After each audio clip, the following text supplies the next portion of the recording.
जय हिंद बच्चों। इस समय आप लोग महामना इंस्टीट्यूट के यूट्यूब चैनल से जुड़े हुए हैं और इस चैनल में मैं आप सबका स्वागत करता हूं। आज हम लोग class 11th physics Hindi medium NCERT book के चैप्टर 6 कार्य ऊर्जा और शक्ति यानी वर्क एनर्जी एंड पावर के हम लोग आंकिक प्रश्नों को देख रहे हैं। और आंकिक प्रश्न में हम आपको क्वेश्चन नंबर 4 बताने जा रहे हैं। देखें, ये क्वेश्चन काफ़ी महत्वपूर्ण है और ये एग्ज़ाम में कई बार पूछा भी गया है। तो रेखीय, बुक खोल लीजिए आप लोग और सभी लोग बुक में देखें। रेखीय सरल आवर्त गति कर रहे किसी कण का स्थितिज ऊर्जा फलन, तो स्थितिज ऊर्जा फलन ux की वैल्यू आपको दी गई है और ये दिया गया है हाफ के एक्स स्क्वायर, जहाँ के दोलन का बल नियतांक है। के की वैल्यू आपको दी गई है 0.5 न्यूटन पर मीटर। ये न्यूटन पर मीटर के लिए ux व यक्स के मध्य ग्राफ संलग्न चित्र में प्रदर्शित। देखिए, यहाँ चित्र है, इधर के तरफ यक्स को दिखाया गया है और इधर के तरफ y अक्ष के तरफ ux का मतलब स्थितिज ऊर्जा, y अक्ष के तरफ स्थितिज ऊर्जा दिखाई गई है और क्षैतिज की तरफ स्थिति को दिखाया गया है। और देखें, कहा जा रहा है कि यह दिखाइए कि इस विभव के अंतर्गत गतिमान कुल 1 जूल ऊर्जा टोटल एनर्जी ई होती है और यह वैल्यू जो आपको दिया हुआ है 1 जूल के इक्वल दिया हुआ है। तो 1 जूल ऊर्जा वाले कण को अवश्य ही वापस आना चाहिए यदि यक्स की वैल्यू ±2 हो। तो एक काम करते हैं, देखें, हम टोटल एनर्जी लेकर के इसको सॉल्व करते हैं और सॉल्व करने के बाद हम दिखा देते हैं कि यक्स की वैल्यू ±2 है। यक्स की वैल्यू +2 का मतलब ये और -2 का मतलब ये हमको दिखा देना है। तो आपको मालूम है कि टोटल एनर्जी जो होती है वह गतिज ऊर्जा और स्थितिज ऊर्जा के योग के बराबर होती है। गतिज ऊर्जा के और स्थितिज ऊर्जा यू है। तो टोटल एनर्जी E = गतिज ऊर्जा आपको मालूम है कि यह हाफ mv² होता है और U की वैल्यू आपको दे दिया गया है हाफ के x²। अब हम सबकी वैल्यू यहाँ पर रख रहे हैं और देखते हैं कि फिर वैल्यू क्या मिल रही है। तो अब देखें, यहाँ पर E की वैल्यू आपको दिया गया है, टोटल एनर्जी 1 दिया गया है और फिर ये है हाफ mv² प्लस हाफ के का मान 0.5 को हम चाहें तो 1/2 भी लिख सकते हैं। ये न्यूटन प्रति मीटर हो जाएगा। तो के जगह पे हम कर देते हैं 1/2 और फिर ये हो जाएगा x²। अब ज़रा ध्यान पूर्वक देखें कि ये वैल्यू क्या मिलती है। तो अब जो है इसको हम सॉल्व करें तो 1 = 1/2 mv² प्लस ये हो जाएगा 1/4x²। हम एक काम करते हैं, इसको सॉल्व करने के लिए 4 से मल्टीप्लाई कर देते हैं दोनों साइड में। तो ये हो जाएगा 4 = यहाँ 4 से मल्टीप्लाई करेंगे तो 2 हो जाएगा 2 mv² प्लस हो जाएगा x²। अब जो है एक बात हम आपको बता दें कि जब कण मध्यमान स्थिति में, ऐसे समझ लीजिए कि मध्यमान स्थिति में अगर कोई कण सरल आवर्त गति कर रहा है तो मध्यमान स्थिति में उसका वेग अधिकतम होता है, लेकिन जब बिल्कुल किनारे यानी 2 की स्थिति पे पहुंच जाएगा तो उसका वेग 0 हो जाएगा, और जब वापस लौटेगा तो फिर वेग बढ़ता जाएगा, और मध्य के बाद फिर आगे बढ़ने लगेगा तो वेग घटता जाएगा।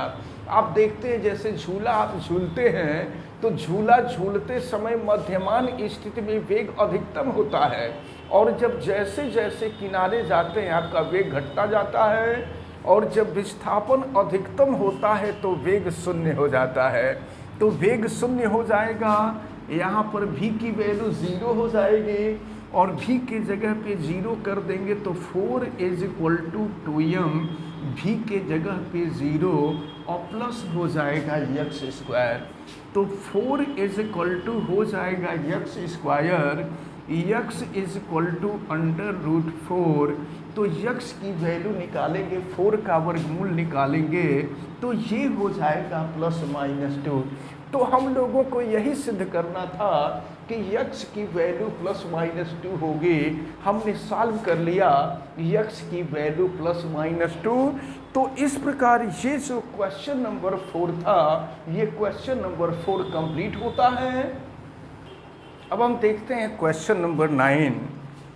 कोई पिंड जो विरामावस्था में है, विरामावस्था में है, इसका मतलब ये हुआ कि उसका प्रारंभिक वेग दिया गया है 0। अचर त्वरण से एक विमीय गति कर रहा है। एक विमीय गति मतलब एक दिशा में गति कर रहा है। इसके किसी समय t पर दी गई शक्ति, शक्ति किसके अनुक्रमानुपाती होती है, और यहाँ पर 4 विकल्प दिया गया है। देखना है कि शक्ति किसके अनुक्रमानुपाती होती है।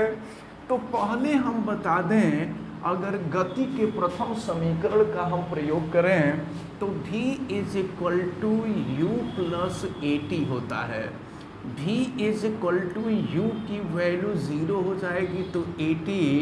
अब ये हो जाएगा v = a × t। अब देखिए, अगर हमको p का मान निकालना हो, शक्ति निकालनी हो, तो आपको मालूम है कि कार्य करने की दर को ही शक्ति कहते हैं। तो P = हो जाएगा W/T, और आपको मालूम है कि कार्य बराबर बल गुणे विस्थापन होता है। W के जगह पे F × S कर देंगे, ये T है। अब ये देखिए, ये F है, और F के जगह पे हम चाहें, चलिए अभी S/T, ये विस्थापन बटा समय। तो विस्थापन बटा समय जो होता है वो वेग होता है।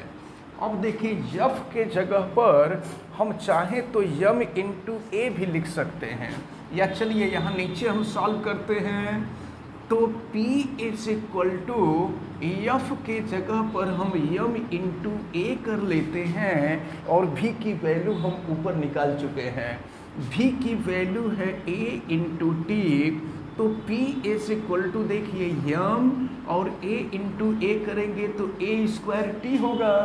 तो प्रश्न में आपसे ये पूछा जा रहा है कि शक्ति की शक्ति है और t टाइम है, तो शक्ति समय के ऊपर किस प्रकार से निर्भर करती है।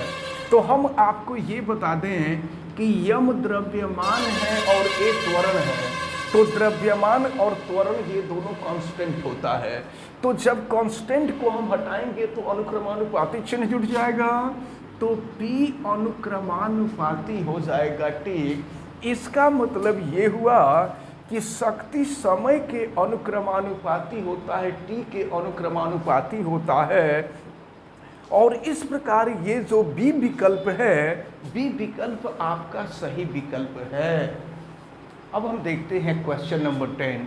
ये क्वेश्चन नंबर 10 हालांकि इंटीग्रल पे आधारित है, समाकलन पे आधारित है, लेकिन ये क्वेश्चन जो है आपसे कंपटीशन में भी पूछा जाता है और नॉर्मली आपसे एग्ज़ाम में भी पूछा जाता है, और थोड़ा सा समय लगेगा इसको देखने में। आप ध्यानपूर्वक देखें। देखिए क्या कहा जा रहा है, एक पिंड अचर शक्ति के स्रोत, पिंड का जो शक्ति है वह अचर है, शक्ति कांस्टेंट है, शक्ति के मान में किसी प्रकार का कोई परिवर्तन नहीं हो रहा है।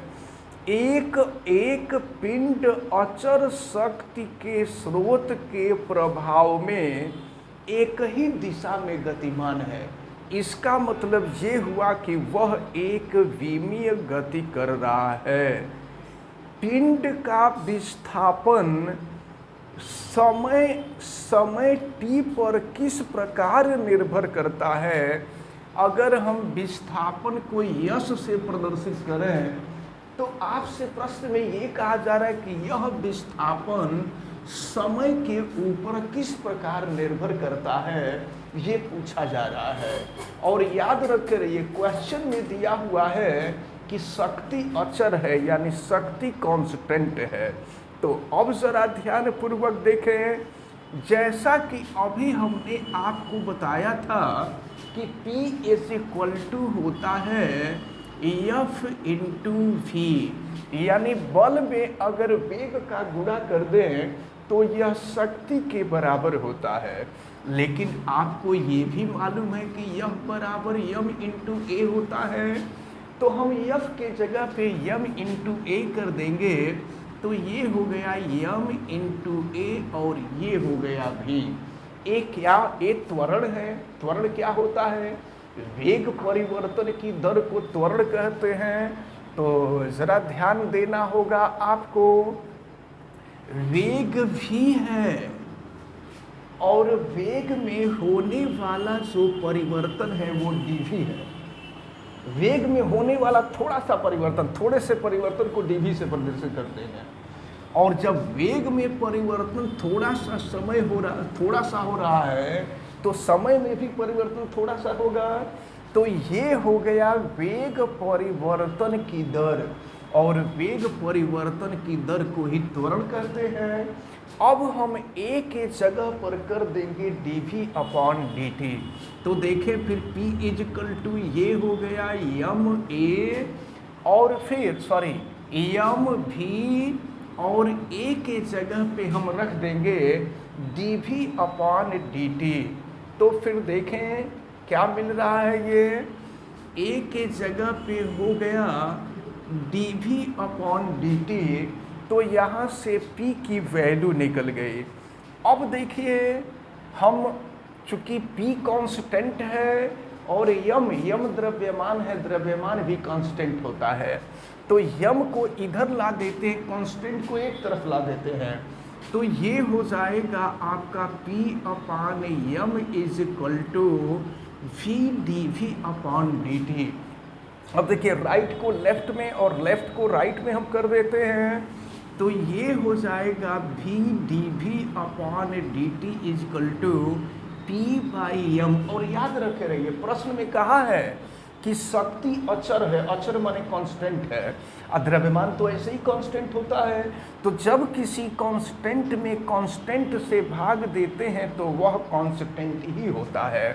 तो ये हो जाएगा आपका v dv upon dt is equal to, ये कांस्टेंट यानी नियतांक, इसको हिंदी में नियतांक कहते हैं, नियतांक हो जाएगा। और नियतांक के जगह पे हम कुछ भी कर देते हैं, हम मान लेते हैं कि यह नियतांक देखें v dv अपॉन dt, हम मान लेते हैं कि यह कांस्टेंट के है। अब इसके बाद अगर हम क्रॉस मल्टीप्लिकेशन कर दें तो ये हो जाएगा v dv is equal to k dt हो जाएगा। क्रॉस मल्टीप्लिकेशन कर दिए हैं। अब हम लोग समाकलन करेंगे, और देखें समाकलन कर रहे हैं तो दोनों पक्षों का समाकलन करने पर, तो जरा ध्यान समझ लिए समाकलन क्या होता है। जब इस तरह का चिन्ह लगा देते, देखिए यही समाकलन का चिन्ह है, जब ऐसे लिख देंगे इसका मतलब समाकलन होता है। तो ये हो गया v dv और इधर भी चिन्ह लगाएंगे तो ये हो जाएगा, देखिए कांस्टेंट जो होता है ना, कांस्टेंट का न तो अवकलन निकलता है न समाकलन निकलता है, उसको बाहर निकाल देते हैं। तो कांस्टेंट k हो गया, अब यहाँ कुछ नहीं तो 1 बचा और ये हो गया dt। अब यहाँ पर लिखा जाता है, देखें यहाँ पर वेग का प्रारंभिक मान और अंतिम मान लिखा जाता है। तो कोई भी कण जब गति करना प्रारंभ करता है ना, तो प्रारंभ में उसका वेग शून्य होता है और अंत में जो वेग है मान लिए भी है। उसी तरह से यहाँ dt समय है, तो देखेंगे कि प्रारंभ में समय यहाँ शून्य है और अंत में समय यहाँ t हो जाएगा। तो जब निश्चित समाकलन करते हैं तो निश्चित समाकलन में हम वैल्यू रख लेते हैं कि वेग कहाँ से कहाँ शुरू हो रहा है। तो प्रारंभ में वेग 0 है, अंत में वेग v हो गया। यहाँ पर प्रारंभ में समय 0 है, अंत में वेग t हो गया, अंत में समय t हो गया। अब इसके बाद हम इसका समाकलन करें तो देखें, हम आपको बता दें कि v का समाकलन v स्क्वायर बटा में 2 होता है। पहले ज़रूरत पड़ी थी जब गति के समीकरणों का सत्यापन कर रहे थे तो वहाँ बताए थे v का समाकलन v स्क्वायर बटा में 2 होता है।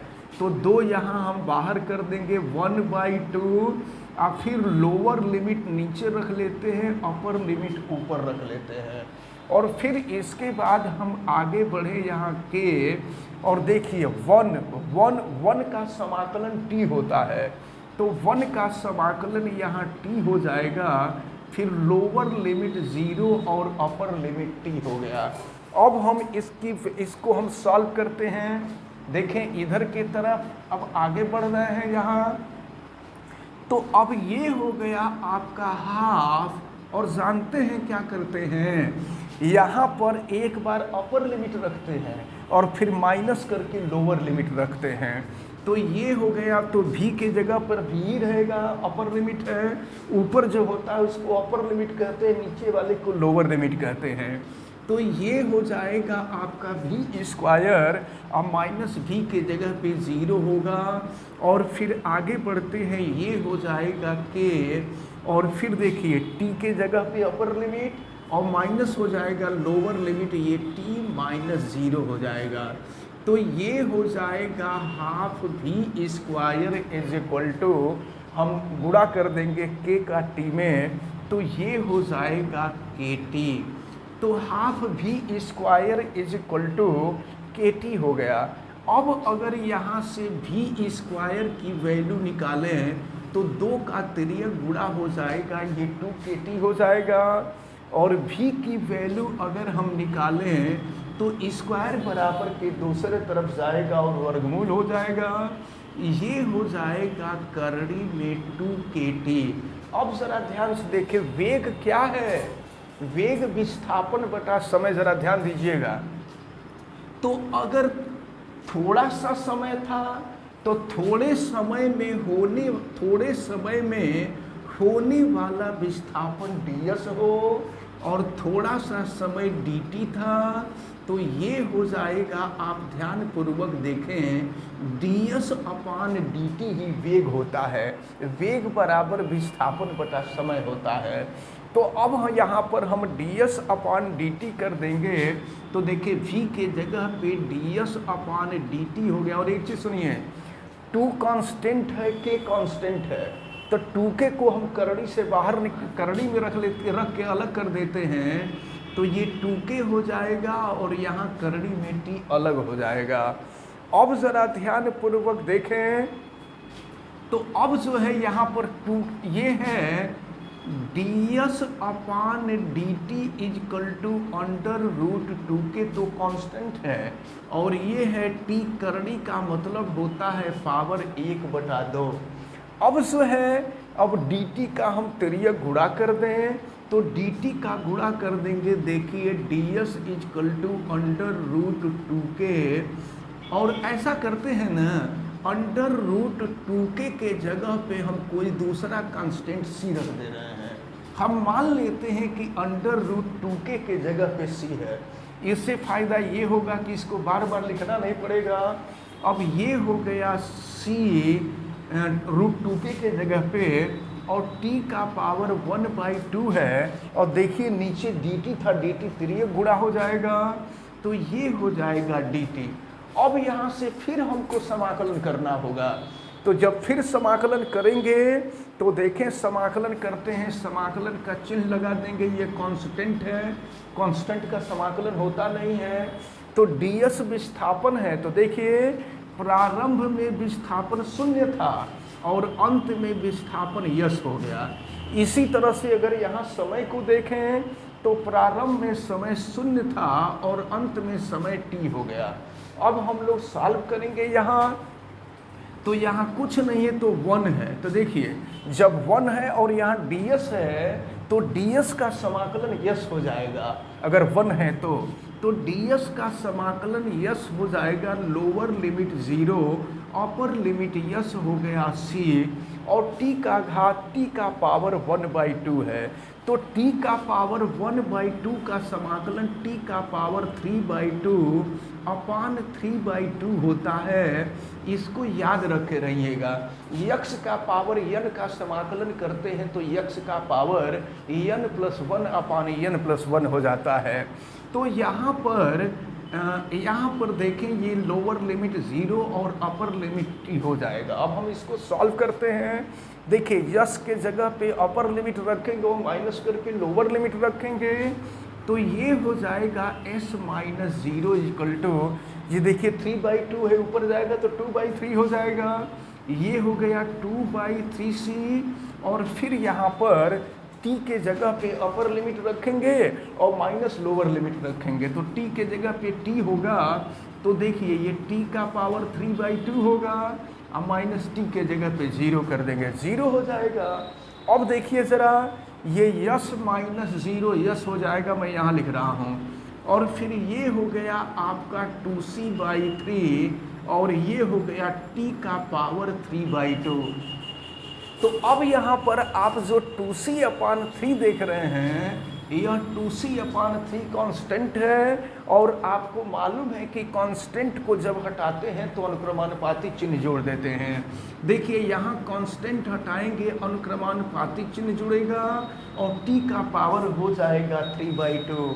तो प्रश्न में आपसे क्या पूछा जा रहा था कि विस्थापन, अगर ध्यान दीजिए प्रश्न में यही कहा जा रहा था कि अगर शक्ति कांस्टेंट हो, यानी पावर कांस्टेंट हो, p कांस्टेंट हो, स्थिरांक हो, तो उस स्थिति में विस्थापन समय के ऊपर किस प्रकार निर्भर करता है। तो विस्थापन यस विस्थापन है, विस्थापन समय का घात 3/2 के अनुक्रमानुपाती होता है, यानी S is directly proportional to t to the power 3/2। इसको आप याद रखे रहिएगा, ये बहुत ही महत्वपूर्ण संबंध है कि अगर पावर कांस्टेंट हो, शक्ति कांस्टेंट हो, तो विस्थापन S is directly proportional to t to the power 3/2 होता है। अब हम देखते हैं क्वेश्चन नंबर 11 को। क्वेश्चन नंबर 11 में दिया गया है किसी पिंड पर नियत बल लगाकर, नियत बल का मतलब बल के मान में किसी प्रकार का कोई परिवर्तन नहीं हो रहा है, तो किसी पिंड पर नियत बल लगाकर उसे किसी निर्देशांक प्रणाली के अनुसार z अक्ष के अनुदिश, तो देखिए हमने आपको बताया था कि अगर ये x अक्ष है, ये y अक्ष है, तो z अक्ष सामने की तरफ होता है। तो z अक्ष सामने तरफ न दिखा करके नीचे की तरफ दिखा देते हैं। तो ये x अक्ष होता है, ये y अक्ष होता है, ये z अक्ष होता है। तो x अक्ष के तरफ इकाई सदिश कैप i होता है, y अक्ष के तरफ इकाई सदिश कैप j होता है, और z अक्ष के तरफ इकाई सदिश कैप k होता है। तो यही आपसे कहा जा रहा है z अक्ष के अनुदिश गति करने के लिए बाध्य किया गया है, यानी वह कण जो है z अक्ष के तरफ, यानी यहाँ से इधर के तरफ गति कर रहा है। तो अब जो है बल की वैल्यू, बल कितना है ये आपको दिया हुआ है। Vector F is equal to minus cap I plus 2 cap J, और फिर दिया हुआ है प्लस 3 कैप के, और ये फोर्स है, फोर्स का यूनिट आपको न्यूटन दिया हुआ है। अब देखें प्रश्न में क्या कहा जा रहा है, जहां आई जे के को डिफाइन किया है कि आई जे के क्या है, तो आई जे के क्रमशः x y और z अक्ष के अनुदिश एकांक सदिश है, जिस बात को हमने पहले ही बता चुका है आपको। तो अब कह रहा है कि इस वस्तु को z अक्ष के अनुदिश 4 मीटर की दूरी तक विस्थापन कराने में, देखिए विस्थापन जो है 4 मीटर है, लेकिन z अक्ष की तरफ कह रहा है, तो z अक्ष की तरफ इकाई सदिश क्या होता है, कैप के होता है। तो इसके साथ हम कैप के को लगा देंगे। तो कह रहा है z अक्ष के अनुदिश 4 मीटर की दूरी तक गति कराने के लिए आरोपित बल द्वारा किया गया कार्य कितना होगा।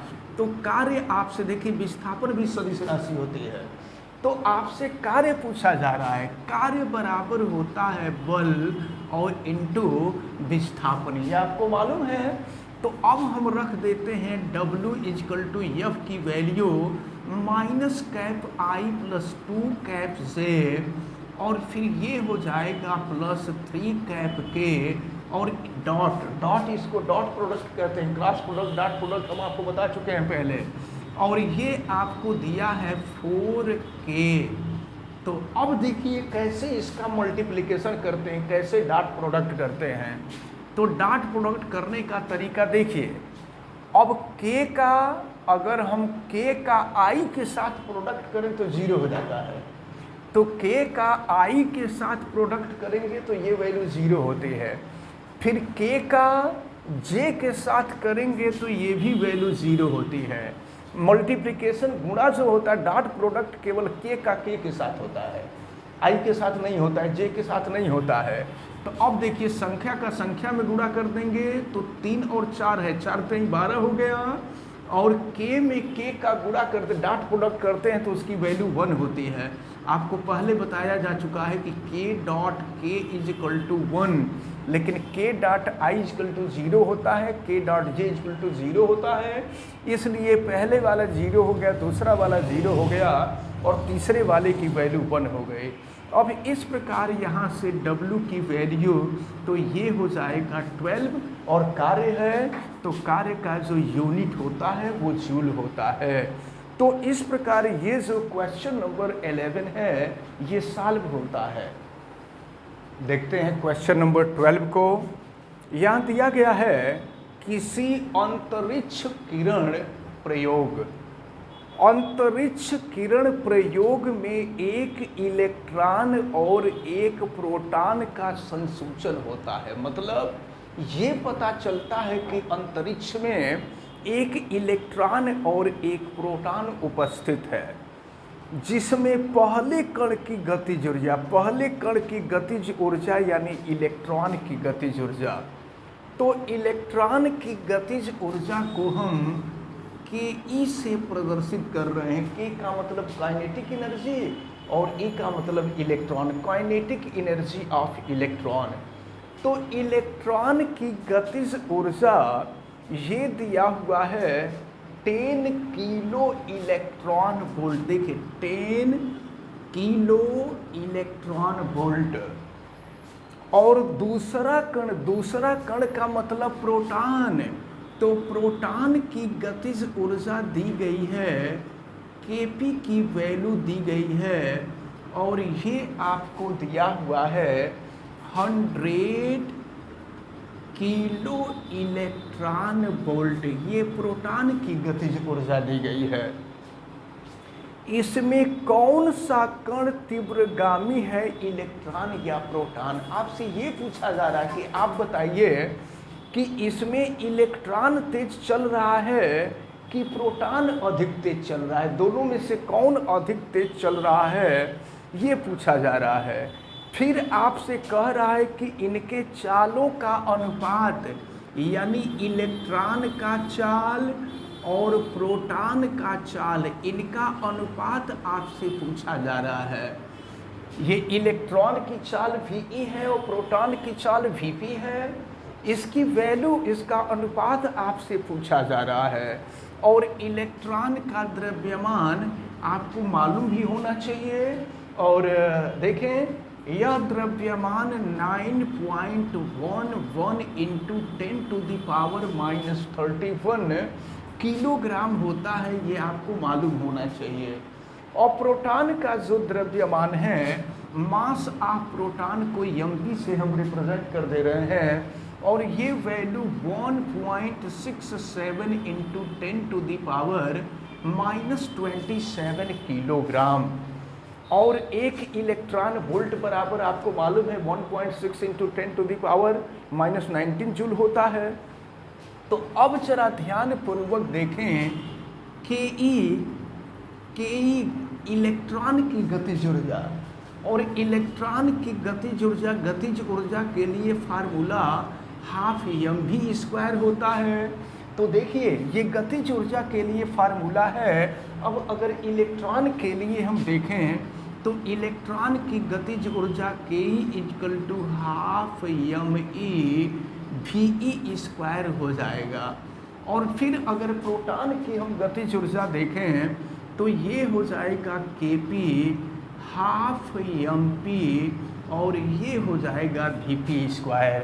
आपसे Ve/Vp का अनुपात पूछा जा रहा है, तो चलिए एक काम करते हैं, हम Ke को Kp से डिवाइड कर देते हैं। अगर Ke को Kp से डिवाइड करते देखिए क्या मिल रहा है, ये हो गया Ke/Kp यानी लेफ्ट को लेफ्ट से डिवाइड कर दे रहे हैं, राइट को राइट से डिवाइड कर दे रहे हैं। ये है हाफ mE Ve²/हाफ mp, ये हो गया Vp²। तो हाफ से हाफ कैंसिल हो जाएगा। Ke की वैल्यू और Kp की वैल्यू दी गई है, इसको हम रख लेते हैं। तो Ke की वैल्यू 10 और Kp की वैल्यू 100 है। और फिर यहाँ पर देखें ये है MEVE² ये है MPVP²।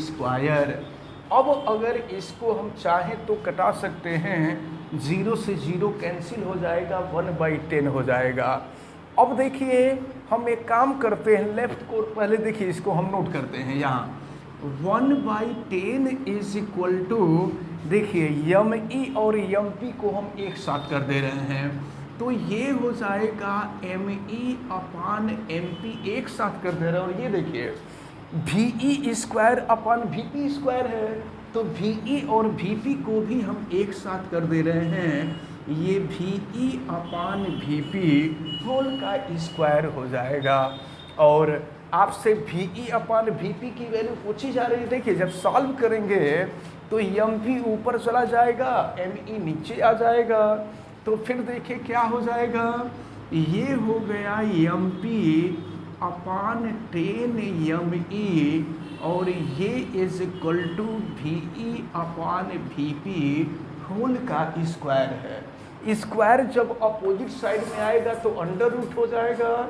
तो देखें स्क्वायर जब इधर लाते हैं तो अंडर रूट हो जाएगा। ये हो गया MP/10 ME VE/VP हो जाएगा। अब यहाँ सबकी वैल्यू हम रखते हैं, MP और ME की वैल्यू रखते हैं, और अब हम लेफ़्ट को राइट कर दे रहे हैं, राइट को लेफ़्ट कर दे रहे हैं। तो देखें या चलिए अभी भी हम सॉल्व करते हैं। MP की वैल्यू यानी मास ऑफ प्रोटॉन हम यहाँ रख देते हैं, ये 1.67 इंटू 10⁻⁻27, और ये है 10। मास ऑफ इलेक्ट्रॉन आपको मालूम है 9.11 इंटू 10⁻⁻31, और फिर ये हो जाएगा आपका VE/VP। अब इसको हम सॉल्व करते हैं, ज़रा देखें सॉल्व करेंगे क्या मिलेगा। अब यहाँ हम राइट साइड में लिखते हैं, राइट को लेफ्ट में कर दे रहे हैं, लेफ्ट को राइट में कर दे रहे हैं। ये हो जाएगा VE/VP ज़रा देखिए, ये है 1.67 और नीचे है 10 इंटू, और देखिए 10 का हम मल्टीप्लाई कर दे रहे हैं, तो 10 का मल्टीप्लाई करेंगे तो डेसिमल का एक अंक राइट साइड में चला जाएगा। ये हो जाएगा आपका 91.1। आप फिर 10 का घात ऋण 31 10⁻⁻31 ऊपर चला जाएगा, तो ऋण 31 ऊपर जाएगा तो धन 31 हो जाएगा, और ऋण 27 पहले से है, तो 31 में से 27 घटेगा तो 10 का घात 4 यानी 10⁴ हो जाएगा। अब हम इसको सॉल्व करते हैं। अब देखिए, अब हम यहाँ पर ऊपर नीचे जो है हम 100 से गुणा कर देते हैं। तो 100 से गुणा कर देंगे तो ये वैल्यू क्या मिलती है, जरा इसको आप देख लीजिए। तो VE/VP इज इक्वल टू √ देखिए, ऊपर 100 से गुणा करेंगे तो 167 हो जाएगा, और नीचे अगर 100 से गुणा करते हैं तो ये 9110 हो जाएगा, और ये 10⁴ है।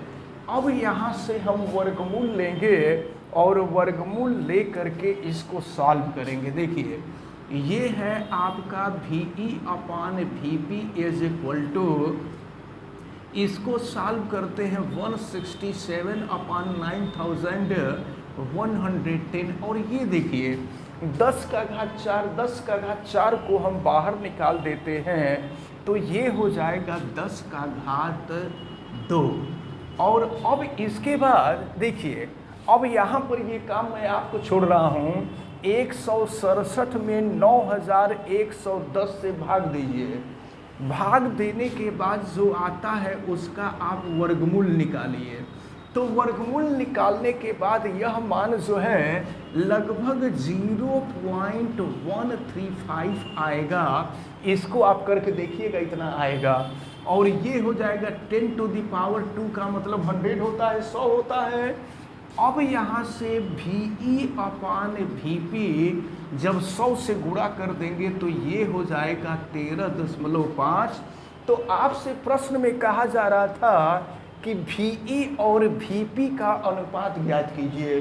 तो देखें, VE और VP का अनुपात हमने निकाला, ये 13.5 हो गया। इसके बाद फिर आपसे ये पूछा जा रहा था कि किसका वेग अधिक है। तो यह ज्ञात करने के लिए अगर VE इज इक्वल टू देखें VP का तिर्यक गुणा कर देंगे तो 13.5 VP हो जाएगा। इसका क्या मतलब हुआ?